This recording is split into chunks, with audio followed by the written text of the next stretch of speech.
Welcome to the Coach's Corner, part of the Iron Sharpening Iron universe. I'm your host, Davina Lyons, also known as Mama Lyons, and this is where real conversations meet real growth. Here we explore what it means to rise through reflection, resilience, and purpose. One story, one insight, one breakthrough at a time.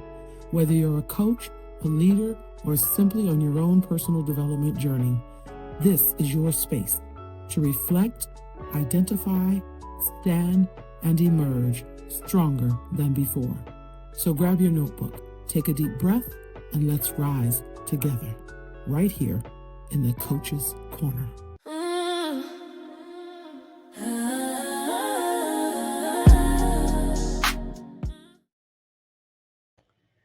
Welcome back to the Coach's Corner. I'm Mama Lyons, and this is a space where growth isn't just something we talk about, it's something we live out. Today's conversation is for the woman who's been carrying a lot, showing up, achieving, doing what needs to be done, but feeling like she has to constantly prove herself just to take up space in leadership. If you've ever felt like you were trying to succeed in systems that were never designed with you in mind, this one is for you. I'm joined by Dr. Randee L. Sanders, leadership, strategist, disruptor, and the voice behind radical intentional leadership. We're getting into what it really means to lead from who you are with clarity, with confidence, and with conviction, not from pressure, but from a place of alignment and purpose. So take a moment, settle in, and really listen because something in this conversation may shift how you see yourself as a leader. Let's get into it.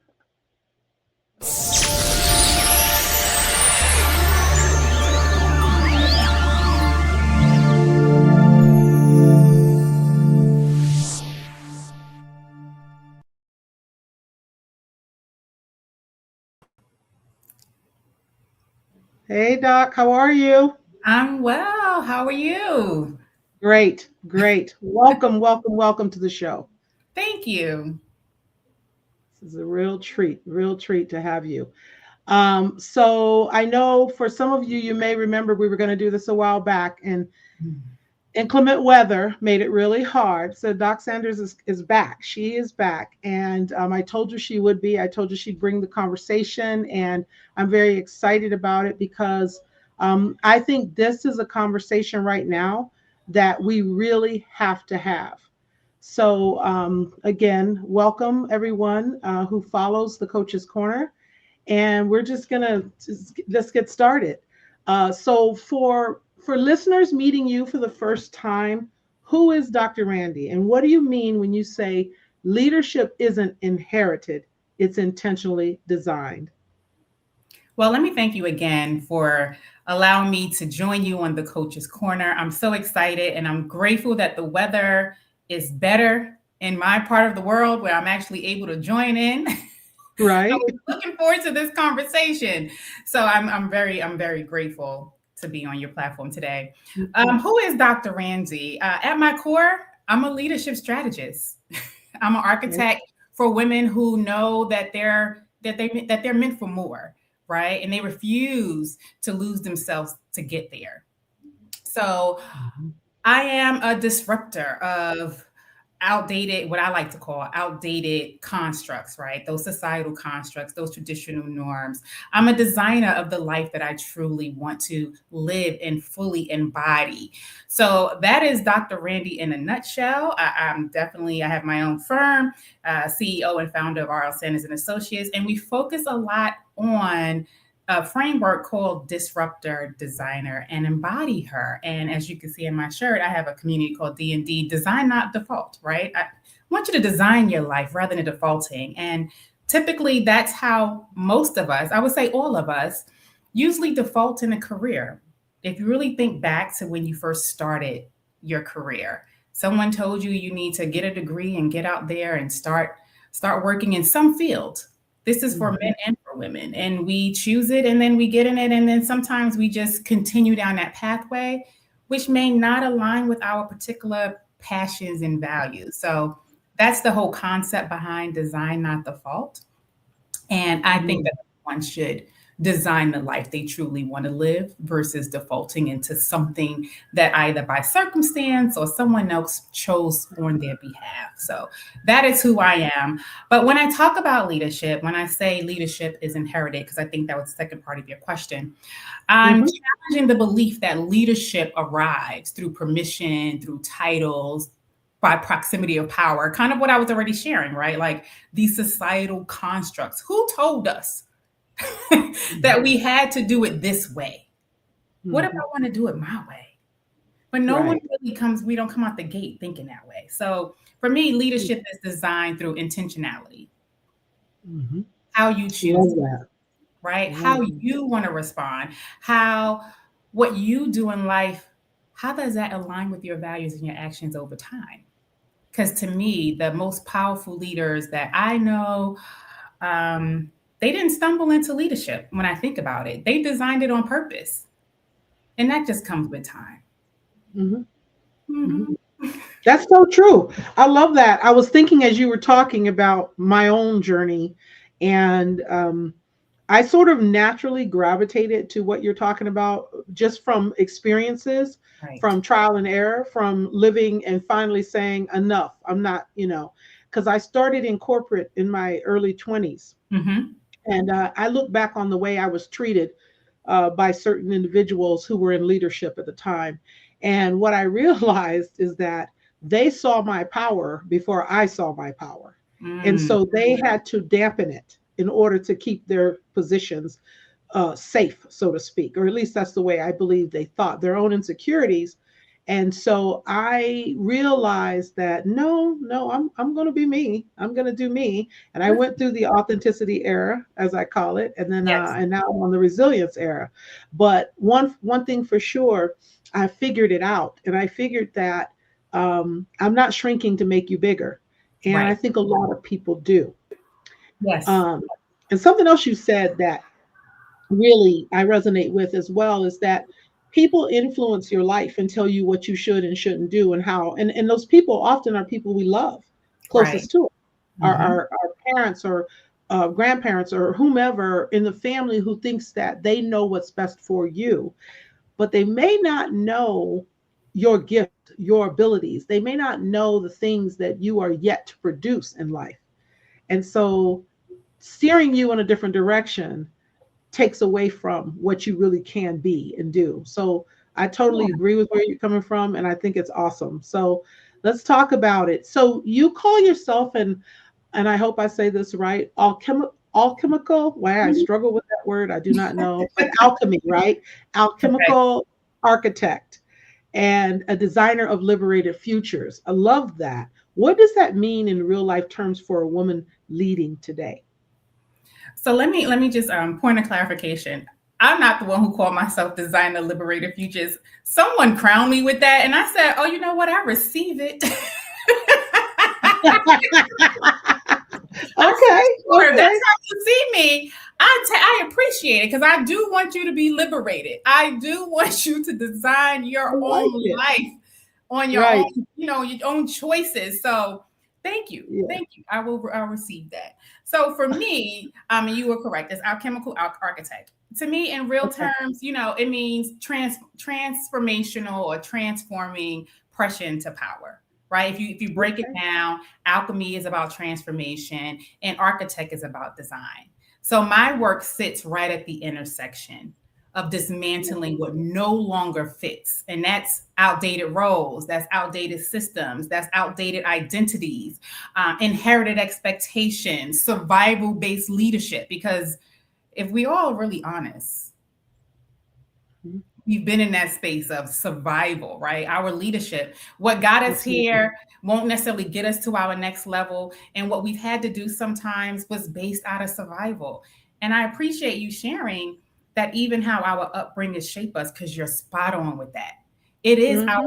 it's generational. Each generation wants to do something better for the next, which I totally understand. But Right. what comes with that is this kind of sense of, I'm going to give you the direction to not do what I did. So I'm gonna put you on this trajectory of something a little bit better. And that Mhm. may not necessarily be the pathway you want to go, or it could be, right? It just needs to be your decision. And everything, starts with good intentions, is what I like to say. When I think back over my childhood, Right. my family definitely was shaping me to go a particular way. And I didn't do. If I'm being totally transparent, I'm not where my mom, where my mom and dad necessarily thought that I would be. Like they had a vision Right. of where I was going to go post college, and I didn't do any of that. Right. Right. Right. Neither did I. Right. Right. Right. I had to Yeah, just no, I get it. yeah, I just had to grow. You have to grow through your own. And you mentioned something just a minute ago that reminded me of a quote when you talked about experiences. Someone said, and I can't remember who said this, that wisdom is gained through experience, and experience is gained through poor decisions, but poor decisions is gained through experience. Like it's just a cycle. You have to do It it. is. It is. It is. You Failing is a great thing. Yes, yes. And that's right. That's how I grew. I grew from mistakes that I made. right. I but when I look back on it, I was always that person in a staff meeting or whatever that was disruptive, so to speak, right? I didn't understand that there's beauty in being a disruptor Yes. because that's what I did. I because when something didn't set right, didn't sound right, you couldn't just feed me anything. I was going to ask the questions and I was going to get answers somehow. And that's how I grew. Now Hmm. sometimes did it warrant now I have to have a follow-up conversation with someone behind closed doors?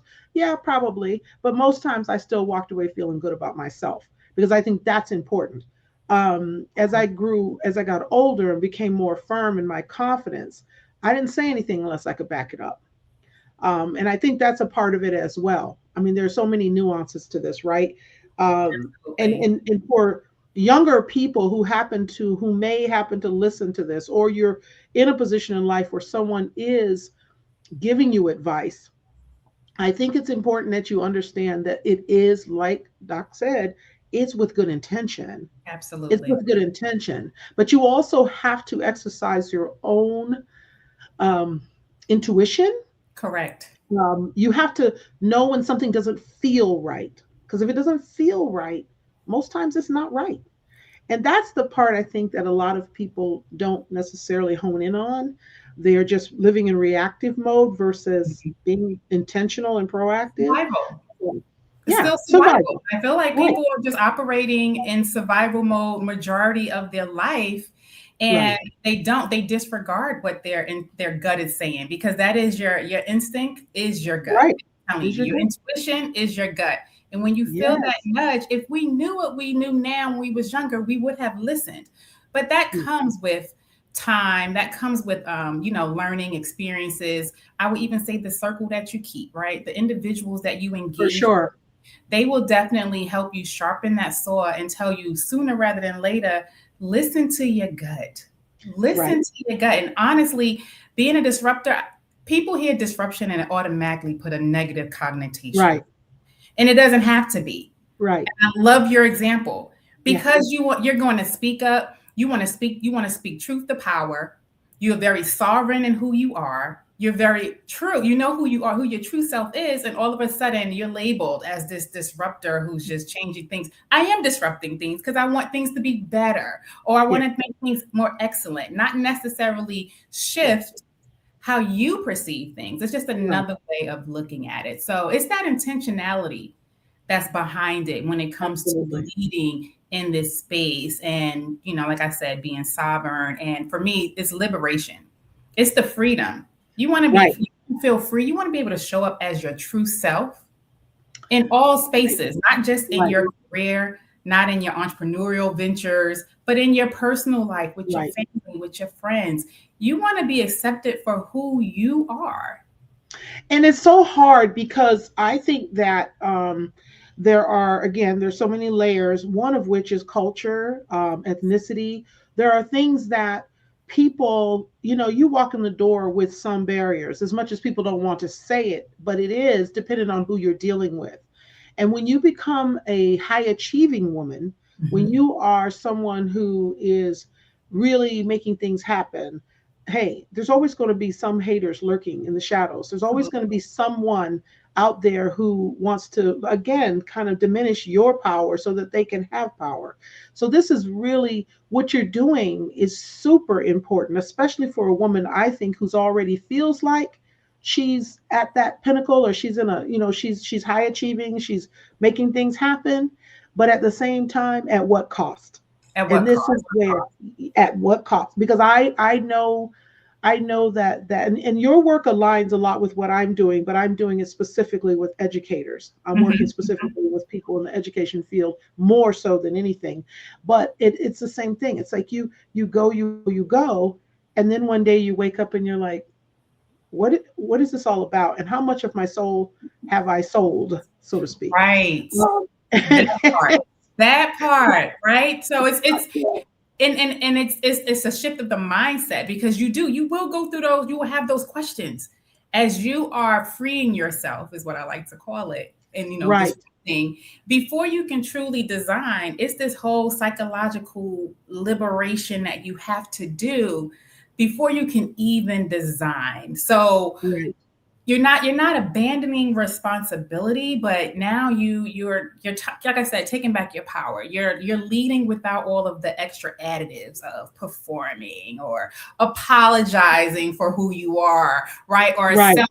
shrinking or self erasing yourself out of the equation. No, you part of the equation. 2 + 2 = 4, and you are two. Like you can't get the 4 if you don't have that middle number. You are part of the equation. Absolutely, absolutely, you are absolutely. So how, you know we say high achieving women are stuck in performance mode. How do you help women shift from performing leadership to embodying leadership?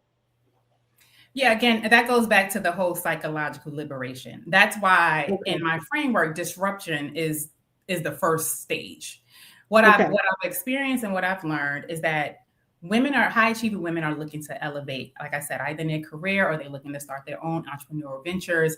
But it's the same pathway where I want to learn these new skills. I want to get this next credential to prepare me to take on this next level.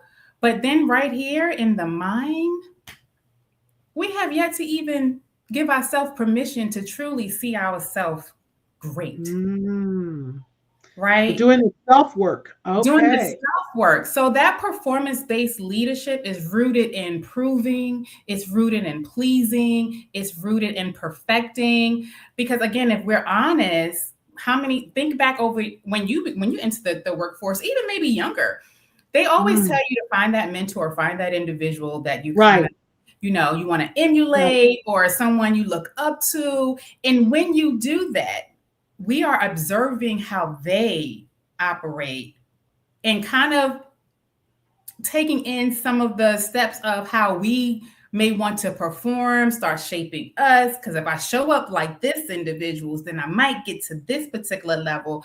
So right, we learn it at a very early age on how to start performing right, leadership. But right, embodied leadership is rooted in clarity, is rooted in self-trust. It is rooted right, in alignment, right? What do right, you truly want to do? What aligns right, with your values? And that takes right. reflection. That takes a moment for you to sit with yourself and just say, "Hey, Doc, is Hmm. this really what you want? Right, Right? Does right, this really exactly. align with your core belief systems? Yeah. Are you So showing there up?" has to be some reflection. Absolutely. You definitely have to do reflection. You Yes. can't.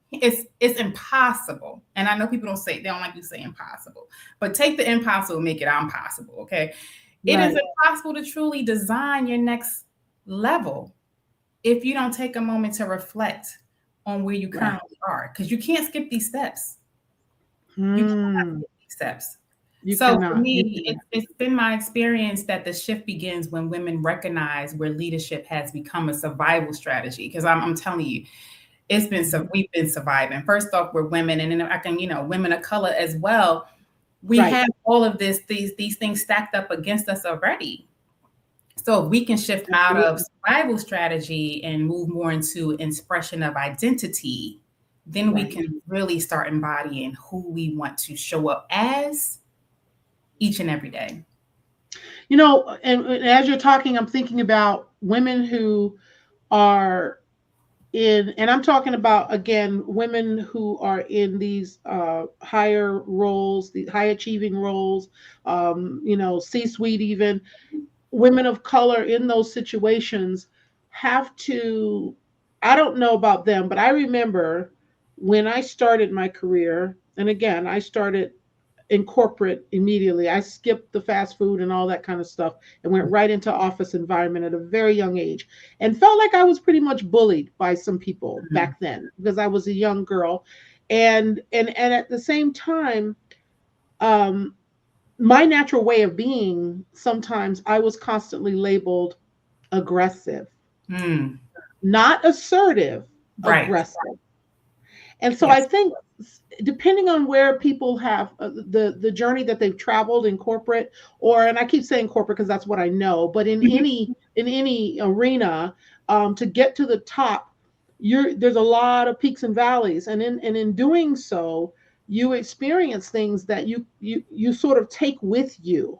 Mhm. I think cognitively you start to embody some of what you're being called. And I had to really sit down and reflect on, am I aggressive? Am I really aggressive? Or am I just having to come across a little stronger to get my point across or to be heard, to have Right. my voice considered? And that's where, without understanding as much as I do now, that's where I started to shape my own way of being and then be unapologetic about it, because I realized that it didn't matter what I said or thought or whatever. If someone feels a certain way about me and they treat me that way, it Mhm. impacts my career, it impacts my livelihood, it impacts how my son eats. So Agree. no, we're not doing that. Absolutely. We're not. Stereotypes are real, right? So Yes, they are. that's one of the prominent stereotypes is women are aggressive, or Yeah. African American women or women of color are Yeah. aggressive, and we're never seen as assertive. And No. we do, you're right, we do kind of maybe take that on for a little bit of time in our career. But I do think Yeah. as we continue to elevate and when we want to, and what you said was powerful, what you did is reflection. When we really stop to ask ourselves, am I being aggressive? Because we are going to ask ourselves that. Right. Because if people say it enough, now Yeah. any high emotionally intelligent individual is going to stop and say, am Right. I actually aggressive? Or am I being assertive? And then my assertion, why is it being perceived as aggression? Right. Am I Right. in the right environment where Right. people want to see a certain way versus the way I'm actually delivering it? What I've Right. learned, I used to teach communications a very long time ago, and I learned that it doesn't matter what we deliver. That it depends on the person that's receiving the information. They get the opportunity to interpret whatever we Yeah. say. Right. Even if we think Right. we're saying it with all the apple pie and Right. all the sweets and niceties on it, they get to interpret it. And then that, to your point, it does impact our psychology, and we Right. start to, not specifically high achieving women, we Right. start to over function, and we Right. start to try to show up and overperform. All those overs: over function, overperform. We want to overprove, right? We want to do Right. all of that. But once we are aware, you Mhm. take that moment to reflect, that over functioning gets replaced with intentional decision making. No, I'm not being aggressive. Right. I'm asserting, and I have the data to back this up. That's This right. is not my opinion. This is data informed decisions here. So that's Research, when, whatever. That's right. exactly. And to me, that's when Right. embodiment starts to happen, is when leadership stops being something that you do and Right. it becomes something that you are. So we are Absolutely. consistently showing up anchored in our values rather Right. than trying to seek validation. But I'm quite sure that's how we all kind of come out the gate again, Yes. right? When we're young, and I've been in all sectors. I've been in for-profit, nonprofit, I've worked in higher ed. Yes. I've seen it. And Yes. we want to prove, we want to show what we can do. Not pick me, but look at me because I have these skill sets. And we just, like I said, we overcompensate in areas. Let me share my personal story. For me, I'm first generation college graduate. Hmm. And from there, I was like, oh, you know what? I'm going to go up. I'm going to get another degree because they say you get your master's, you master something, you can get a better job, better paying job. So that's what I decided to do. That's And then right. I am excellence is my North Star. So I'm like, oh, wait, there's another degree on top of this one. Okay, let me go ahead and get my doctorate degree and let me see where that gets me. Yes, yes. So I was chasing all these degrees, thinking that it's going to give me a pathway to something higher. And it did. I got into some very high seats in organizations and got up there and was like, my nervous system said, what the hell are we doing? We're going to keep we're going to keep trying to show up and prove to these people what you Right, already know. right, So right, I had to take a minute and I right. had to reflect and say, hey, Doc, is this aligning? Like you doing a lot of Yes, running right, for your life. Is it right, aligning with your core values? And I right, had to say no. I right. know some people are surprised that I've stepped down from some higher positions in organizations Absolutely. because I said that Absolutely. I'm tired, Absolutely. I'm Absolutely. exhausted, Good. and this no longer aligns. Yes. I'm in a space in my life where it's about alignment. I'm Yeah. listening to my intuition. I am fully embodying who I am. I'm not trying to prove myself to anyone. Right. I know who I am. Yeah. And for some people, that sounds like a pipe dream because they are Yes, so far away from it. But sure. one of the things that you said more than once that I love is anchored in your Yes. value. Yes. You cannot skip over that. Anchored in your value. Because your values, and as a coach, we know that we always do the values exercise because we Mhm. want people to operate from that space of what Mhm. is important to them because that's where they're going to thrive. And it's so interesting when you really stop to think about your values, what's important to you, sometimes it doesn't even align with your career. Right. You've ended up in some career that has nothing to do with what's important to you. And that was Mhm. how it was for me. I did corporate forever. I came from a family of educators. And so we had PhDs in our family, and my mother always boasted about that and how my mother was in education for 27 years. And so I had all of these people, and I said, I'm not doing that. I want to be a teacher. Ew. So I didn't want to be a teacher, and I Right. ran from it, and I did everything but at the same time, nobody was trying to talk me into being a teacher. It was my mom wanted to be a lawyer. She wanted me to be this, that, but not a teacher. But at the same time, what I realized is that I was in the financial services industry with big companies, Amex, whatever, in corporate in a cubicle, and I was so unhappy. Mm. Not about necessarily the job I was doing, but I didn't feel like I was contributing to society because that Right. was what Something felt my off. Just something felt off inside of you, it right? did. Mhm. Yes, it did. And I somehow, because of who I am, navigated somehow back to education, and look at what I do. I teach. Right. But Right. even beyond that, it wasn't just about me becoming a teacher. What I realized is I have a higher commission, and it is to help educators, help teachers. But I had to go through being one first Of course. before I could strengthen, them in terms of the industry. So I get it, but man, it's all about what you value. I value All children. I about value education. I totally value education. And there's so much that I can see in people that they don't see in themselves. And so that's my gift. And that's where right. I'm able to bring that out.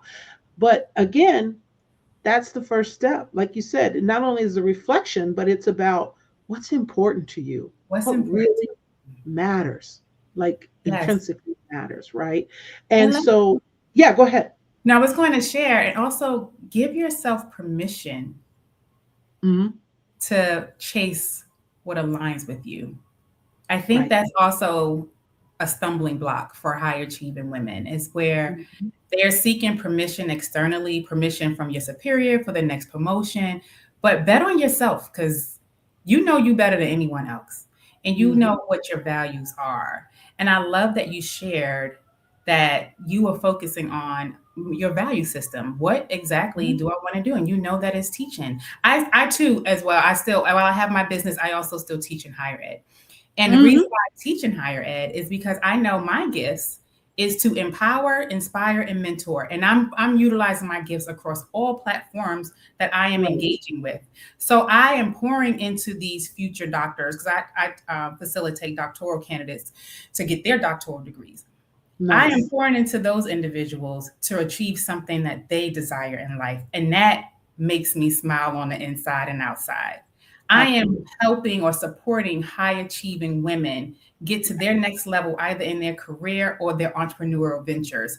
And Yeah. that makes me feel great. That aligns with my values. My values are simply this: I know that I'm a servant to this world. Yes. And this is the space that I am choosing to serve because this is where my gifts shine. Right. Right. That's powerful. It is so true. You know, the next thing I was thinking about is community. I Mm, met you years ago in a community of amazing women. yes, And I have to shout out Felicia R. Davis because she yes, introduced us. And she has been a mentor of mine for a very long time as well. And she's someone that I look at and say, you know, she walks her talk absolutely. and walks her talk and does it well. And her story and everything. And I'm going to have her on as a guest. I haven't asked her yet, but she will be. Awesome. She will be. I know she will be.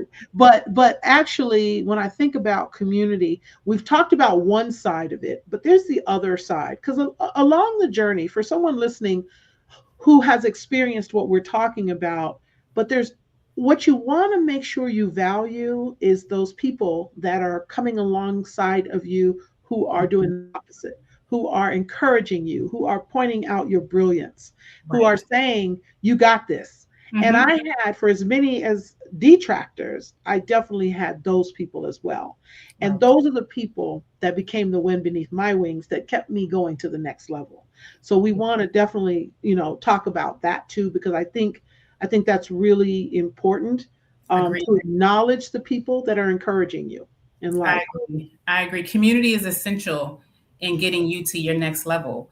You know, Mhm. once you get to know who you are, you need to surround yourself with other like minded individuals. You know, you hear it in so many different ways: birds of a feather flock together, your power Mhm. of five, right? Proximity to who you are. There's so many different ways to say it, but it is so important to identify your tribe, is what I like to call your Right. community, who's going to help you catapult you into your next level and not necessarily keep you in your comfort zone. So I agree with you. So and Felicia is phenomenal. I consider Felicia one of my mentors. So Yeah. Yeah, she's amazing. Yes, yes, for sure. Yeah, you know, I started out, my very first group was called Tribe Authentic Woman. I don't know if you I remember that. remember. I Yeah, remember.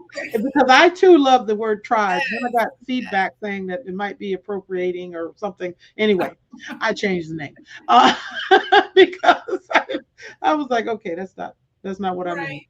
But you're right. It's the people that are closest to you, and facilitating these groups and having people in your sphere that are encouraging, that are good examples, that are not afraid to tell you the truth, because there's a difference from your supporters telling you the truth and people again trying to get you to shrink so that they can Right. grow. There's a Right. total difference, and you have to Totally know different. what Yes. you're working with, right? Yes. I Yeah. agree. Yep, I agree. absolutely. I think a healthy community should stretch you, and to your point, it shouldn't Mhm. shrink you. Right. Right, And right, I think right. it starts, I also believe that it starts right in your familiar, all your groups. And I like to Mhm. use this analogy of that everybody is on a ship. So it Yes, should start with your kinship, from your friendships to your relationship to your partnership. All of those ships should stretch you in some capacity. If you're not helping me grow, then we are I misaligned. write that down. You do know I'm taking that. I'm, I have never heard that. I Oh love yes, that. yes, And when you think about that, that is so true. They're yes. all taking you someplace. It's a They're all ship. taking you someplace. And I that's what they love should that. do, for sure. Right? Fresh off my cruise, that works for me. That's right. That is a great analogy. It is true. It is true. I want to talk about radical intentional leadership, and I think we've been talking about some of these things, but just to drive home what makes leadership radical and why is intentionality so important right now. Yeah. Radical is another word similar to disruptive. Yes. Yes. It Where could be. people hear it and they're just like, oh my gosh, they Yeah. kind of want to shy away. And I'm like, no, radical is big. It means you arrive, you're here. It's disrupting again those old patterns, those default behaviors. Yes. Yes. Right. So that's, to me, that's what radical Like that. intentional leadership is. We've come to normalize burnout, and we've come to normalize overextending, as I was sharing before, and have this quiet resentment to it. Now we're choosing to, Right. to Right. Right. overextend and overfunction, and then we're resenting it in the background, like, ugh. And that comes at a cost, right? It comes at a cost to our success, our elevation, where we're going next. And radical leadership, again, for me, intentional leadership rejects autopilot. Like, we're no longer on autopilot. We're doing Right. something completely different. We are definitely like, listen, I'm being very conscientious about my choice, about where I want to go, how I want to show up. That's the intentionality part to it, because it matters. It matters for everyone. It matters to shift your systems. It matters when you're trying to shift expectations. So all of that, what I like to tell women, what you thought you knew, come on, leave it at the front door. Because what we about to do is kind of shift some things around. We're collapsing some things. And I need individuals to come in totally unzipped and being open to going where you want to go. People are very clear about their vision. Right. And about what's maybe tools they need to pick up along the way. But again, it starts here. So I need you, like, right? When I say you, I mean women. I need the women to just release, shed some of those old mindsets, and I call them Right. default mindsets, default behaviors. Let it collapse so we can move forward. Intentionality is about your choice, and you have a choice. You Right. have a choice. No one's Right. forcing you to stay in any career, to stay in any type of situation. You can choose Right. at any point in time. And that's what you want to Right. do. You want to start designing systems instead of being designed within a system. I tell people all the time, I don't want to feel like a machine. Right. I want to design the machine. Right. Right. Right. Right. I Right. want to be the machine. I want Right. to design it, but that's my choice. Yeah. And that's what Absolutely. radical means. That means taking the self-imposed, the imposter. People talk about imposter syndrome. I don't always think that is external. I think sometimes we put our own glass ceilings on us. Removing it, busting through, that's radical. Taking Absolutely. back your power Absolutely. is your choice. Absolutely. I love that. I love that. You have so many golden nuggets in what you're saying. And I don't even think people think along the lines of where I mean, this is to me revolutionary in what you're saying. I think people get up every day and they go to and from work, and they, either they're up or they're down or somewhere in between. They're not really sure, but they don't stop to think about how much power they have in the Right. situation, and how much they can be intentional about designing, right? And that's what Mhm. you're saying, designing that life. You mentioned something about seasons of solitude. Talk about what that means, the seasons Mm. of solitude. I like that. Yeah. So solitude for me is where I recalibrate. Okay. I like to take some time to myself. That's where the self-reflection happens. It creates Okay. discernment for me when I talk about Okay. solitude. It's not a withdrawal from people. I don't want people to think like, oh my gosh, she's being antisocial. No, I'm just taking some time to reconnect with self. I'm trying to Love figure it. out where I want to go next, right? And for me, when I think about my leadership, solitude sharpens my judgment. Ah. It Hmm. strengthens my intuition. It restores this internal authority for me. It allows me to truly hear my voice without all the external Yes. white noise. Yes. Need it, like Yes. the isolation. And I'm gonna use the term isolation, but isolation for me is like let me say it this way: isolation disconnects people from their purpose. For me, solitude deepens it. So I just need that moment to just reconnect with me on what do I want for myself next, Hmm. right? Hmm. I'm still, Hmm. and the my framework, disruptive designer embodier, is cyclical, right? Every level you get to, you're going to have to disrupt yet again to get to design where you want to go next. So I need Right. a season of solitude where I can practice intentionality. Right. It's, to Right. me, it's Absolutely. a strategic pause. Right. That's what I call it. I It's like that. Strategic pause. I like that too. I'm telling yeah, you, I'm vibing with everything you're saying. I love this stuff. It's yeah, like, it's essential. It's just it grounds me. It grounds my yes, leadership, and yes, I need that. I need yes, that. yes. Yeah. We've talked already about community. Hmm. Um, what should women look for in a community? How do they know if they've outgrown their community? Can you Mm. talk about that a little bit?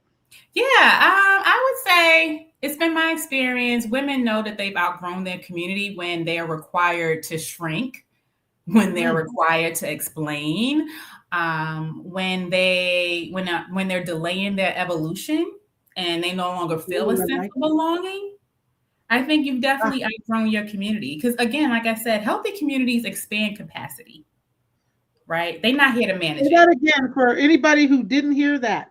right? Healthy communities. Healthy communities expand capacity. They Oh my don't goodness. manage it. They do not manage it. They should be expanding. So if you are not growing in your Mm-hmm. community, if they're not stretching you, then maybe Yeah. it's time. Those are signals. Let me say it that Those way. are, Those are signals oh that's my like, gosh, that's hmm, good. maybe I Yeah. need to move on. Communities is not for comfort, friends. And that's why I work with high achieving women who are ready. If you're not ready, then my community is not for you. And that's okay because there's communities Ah, for you. right. Absolutely. It's just not Absolutely. this one, right? So I No, want that's to work good. with the ladies who are ready to really stretch themselves, who are ready to be catapulted into their next level. I read this book about 2 months ago. I was finishing up because I'm trying to read like a book every 2 months with everything else going on. Impressive. Impressive. Go I ahead. like to feed my mind, right? So I Okay. was reading The Big Leap, and people may have heard that book before. I think it's by The Gary. big leap. Yes, The Big Leap by Okay. Gary Hendricks. I believe that's his last name. But he Uh-huh. talks about these different zones that individuals are in. And one of the zones is zone of comfort, zone of competency, zone of excellence, and zone of genius. And what I Ooh. realized that most high achieving women, they sit in the zone of excellence. You know how I realized this? Because I too was that person sitting in my zone of Mhm. excellence. I have the capabilities. I'm comfortable. I'm doing great for myself. And I'm like, oh my gosh, I've Mhm. arrived. And there's a whole other level That's a called totally zone of different. genius where I could just be free, where I can truly embody everything Nice. that I desire. But that zone of excellence is very alluring. It's Yes. very, Because you feel some success there. you You do. feel like, You do, I'm as you I'm doing should. it. I'm good. Yes, But as not you should. necessarily. As Mm-hmm. you should. But when Mm-hmm. you start to sit back and really ask yourself, am I truly aligned with all of my values, my value systems? And if the answer is no, that zone of genius is where you Yes. need to go, right? So your Yes. community should catapult you into your next zone, wherever you are. If Right, you're in your right. zone of competency, they should be catapulting you to the excellence zone and then to the zone of genius using his book and his words. They should be Okay. helping you get to your next level. Okay. Okay. Hmm. Very cool. I have a quote here that you said, not everyone is my assignment. I want you to unpack that. I like that. Oh, Mama Lions. I do my homework. I know, but I do. Yes. listen. Yes. That Uh-huh. realization changed everything for me. And it only changed for me when I decided to radically accept that that's what it was for me. Yes. Because I really thought that I could help everybody. I really Mm. did. I Yes. told you I lead from a servant heart. So I was like, okay, I can definitely Yes. support and help people. But discernment kicked in. Mm. Discernment told me that I need to place my energy where it was meant to go, not where I might want it to be. Let me say it that way. That makes Right. sense. Yes. So I Yes. feel and this is me. I'm going to say many leaders, but I'm in the leaders bucket on this one. Like Okay. we exhaust ourselves. We exhaust ourselves thinking that we're responsible for everybody. And that's me. Like, oh, I want to help because I'm a helper, right? Oh, I'm a help. I can help you. I can Mhm. strategize. Let's think through these things. But again, discernment had to say to me, I serve where there is readiness, not resistance. And that was hard for me. That was Oh, hard for me to you accept. have me writing again. Readiness, not resistance. Readiness, Oh not my resistance. goodness. Hence the reason why I was able to say to you, my community wants to work with the women who are ready, Yes. right? If you are Yes. not ready to put in the work to bet on you, Right. then my community is not for you. And I may be able to refer you to some other individuals I know that have communities that's better aligned with you at this stage in your life. And that is Right. okay. I had to learn that I'm not meant to work with everybody. And I Right. thought that Right. I was. No, I totally makes sense, and I think I'm in that learning stage myself. Just like even as an entrepreneur, you don't serve everyone, and Correct. I had to really kind of understand why you niche down, why it's so important, because you can't be all things. You can't be all things Right. to everyone. But this is Yeah. it's there's so much in what you're saying. So back Listen, to the readiness. let me just share this because I had a Yeah, girlfriend. Again, like I said, this is a big one for me because I have a girlfriend yeah. that says to me all the time, everyone's not your assignment. And I was like, what do you mean? Like it just would not click for me. And then she was like, well, Yeah. who assigned you to show up for this person? I was like, what? No, God assigned me. Like that, I'm just Uh-huh. right. And she's Right, just right. like, no one said that you had to be everybody's teacher. And I'm like, why does she keep saying that? And then I realized she's absolutely right. I can't Mm-hmm. be here for everybody. I'm Mm-hmm. definitely, as I am getting more clarity on me, I need to align with readiness again, not out of obligation, where I feel like I need to show up. Yeah, yeah, yeah. That resistance part, that in of itself is a whole show. You people are resistant because of fear, Yeah. oftentimes fear of what's next, and how can I, or not believing in themselves. I mean, what are the patterns that you see with Mm, people who are not ready? People, based on your experience of showing up for and taking on these assignments that you realize later, okay, I wasn't assigned to this person. right. What are some of the patterns helping listeners understand, what to look for or what not to do, Yeah, whichever one. I think those are really good questions. I like one of the ones I like to really lean into is what you alluded to earlier today about the intuition. Your gut will never steer you wrong, and your gut tells you when something is off. That is your internal compass. Like this just Mm-hmm. doesn't feel right. I'm gonna need you to Mm-hmm. listen to that and not ignore it. And that's just not in Right. your profession. I mean, professional careers. Period. That's in life, Period. right? I need you to Mm-hmm. listen to that. That's one of your signals that's saying something is off here and I need to do something different. Right. So you want to Right. look for that. You want to sit back and ask yourself, am I showing up proving myself? Do I always feel like I'm trying to prove my worth in this particular situation? And we Mm. do from time to time, but you have to ask yourself the question. Take your power back by asking yourself, am I trying to prove myself in this space? And be honest with yourself, Right. Right. right? Am I Right. performing? Am I just doing this? And especially for women of color, am I code switching? Because I know, and let me say this right. Mhm. Code switching is something, it's a strategy, and yes, we need to use it. Yes. We do want to get Mhm. where we want to go. Yes. Right. It needs to be Mhm. employed to get us to certain levels. But at some point in your journey, you have to say no more, no mas. Like Right. Right. I'm Right. done. I'm done with Right. it. So Yeah, I mean, and that doesn't mean that you don't let your hair down with your best girlfriends right, out at dinner and just go ahead and speak ebonically or do whatever. right. I've done it. Yeah, that's fine. But That is at the end fine. of the day, you're not selling your soul on that one. You're not. You're Correct. just relax. It's like having a casual outfit on versus, you wear a suit. We know the difference between casual day and when you need Exactly. to suit up, right? So Exactly. I the same way in terms of how we interact. But some people, the level of code switching is you're an imposter. Like what is happening Right. here? You are not you. You are And not you. and that's not You. good. And I Right. tell people, know your audience. So Right. yes, you will tailor how you speak in certain environments, and Right. that is okay, and that's to be expected. Right. But Right. to your point, yes, some people just they totally forget. Yeah. Who am I?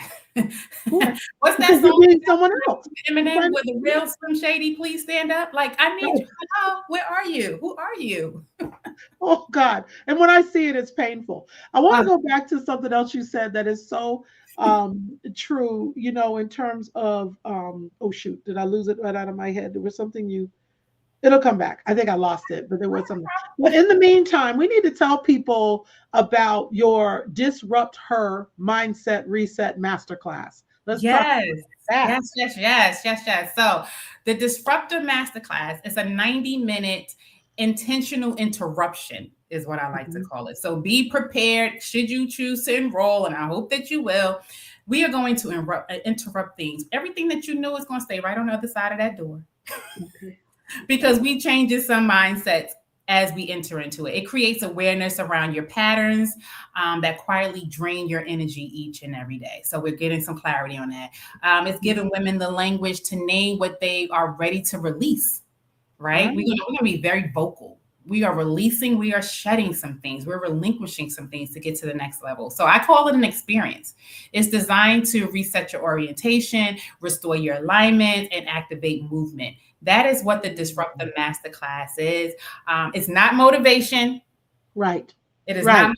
motivation. It is definitely about clarity that leads to action.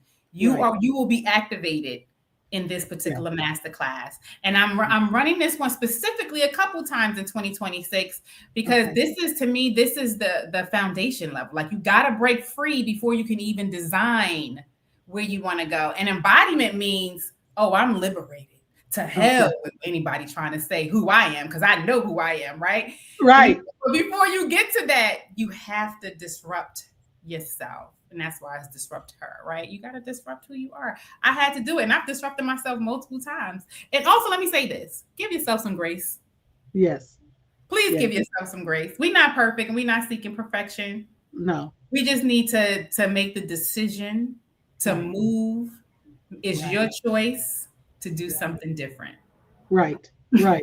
No, I love it. I love it. And there are people in different stages in their lives. And I understand. I want to make this clear for our listeners that you are serving or showing up for supporting um, already high achieving women.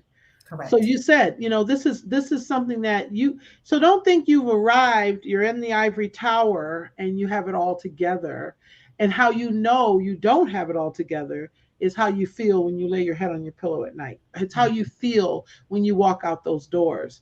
And Birkin bag or not, the bottom line is, something inside of you has to be better. And I think people should automatically self-identify if they would work well in your community, because Mhm. I think there are more people out there who struggle with that climb than admit it, and so Absolutely. it's very needed. It's very, very needed. So there's definitely, you've explained that transformation that happens. If you could leave high achieving women with one clear message today, what would you want them to remember about leadership, identity, and liberation? That you don't need permission to become the woman you already are. You don't That's need nice. permission. Validate yourself. Leadership doesn't require you to self abandon. Liberation is truly a choice. It is a choice made within. Within. It's not something you earn after success, it is rooted in you. No Mm, expectations. Take back your power. Take back mhm, your power, be very clear, become consistent in the legacy that you want to build for yourself. Design the life you truly want to live, because you only have this one to live. mm. That's That's how it's so done. real. That's so real. And I want to make sure, I want to make another distinction because there are women out there who are high achieving, but not necessarily in the C suite. So I don't Mhm. want, high achieving could be at different levels. You It can be can a be. high achieving teacher in a classroom. You can be a Absolutely. high, it doesn't matter. High achieving, you know who you are. You're the one that doesn't stop working, Mhm. that takes it home, that is always winning, but definitely exhausted at the end of every race. I mean, you Yes. know who you are, right? But if you're wanting to be able to still do those things, then let's you need to disrupt her. You need to get into that master class Absolutely. and understand how to do that again without chipping away at and burning out who you are. Yeah. And that's key. Um, Doc, you know I adore you, always have since I met you. I think you're amazing. I love what you're sharing. I want to stay. You'll be back. I definitely want to have you back I more than appreciate once it. because people need to hear what you have to say. But not only that, I think that there's been a lot of realness in what you're sharing. And I want our listeners to hopefully, if you catch it on the replay, this is going to be out there forever. So you're streaming on Facebook. We're live streaming on, I'm sorry, on LinkedIn Mhm. and on YouTube and on Twitch. It's going out everywhere. So, and on multiple channels. Our executive producer, founder, everyone has it going through their channel right now. For all that are listening and you want to know more, Dr. Randee Sanders, her information is in the notes, the YouTube, well, actually in the description for all of those different platforms. Look her up. Check out her. You have a website. You I have do. LinkedIn. Yep. Yeah. So Follow you my website. Come on an IG. I do Monday Moments where I'm giving you tidbits of little information. Come on and join my community wherever you can find me, whatever platform you enjoy the most. yeah, wherever, right? Whatever it is. Yeah. So one of the things, our motto, this is Iron Sharpening Iron Universe, and our motto is we are stronger together. If Yes. each one would reach one, we all could grow and glow. You have definitely given a wonderful example of how to do that. I'm so happy you're here again. Thank you so much. Hang on for our listeners. I Sure. want to say thank you for showing up once again. If it's now or in the replay, please like, please subscribe. Let's keep this thing going.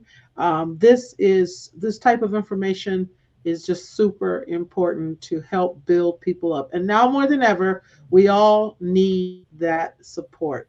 So with that being said, I'm going to sign off now.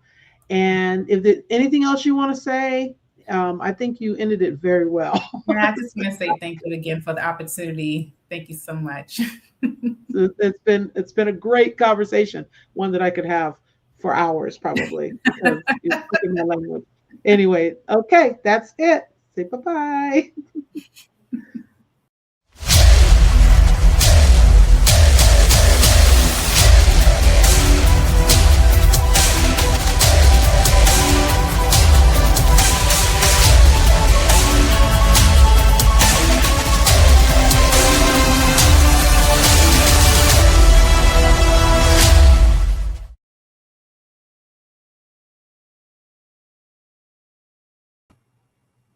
Okay.